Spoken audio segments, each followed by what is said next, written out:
During the hunt for the slave ship Clotilda that we told you about earlier in the broadcast, archaeologists also gathered data on all kinds of other sunken objects in the Mobile River and Bay. Megan Thompson explains.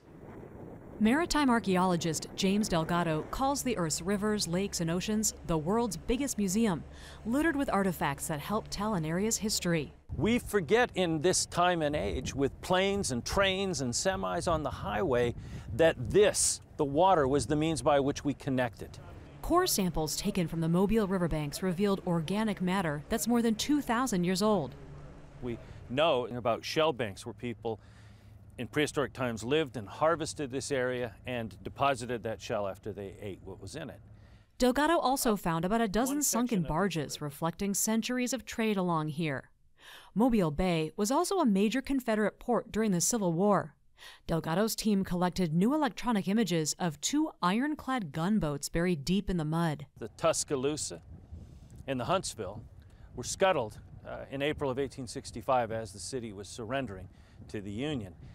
They settled down into the bottom of the river, and over time they've just been buried in mud.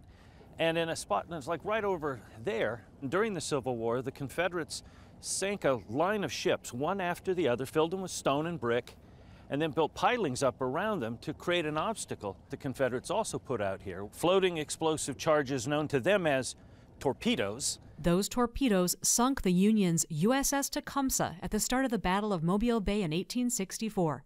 Its wreck still lies at the mouth of the bay. It's the ship whose sinking led Admiral Farragut to famously say, "Damn the torpedoes, full speed ahead."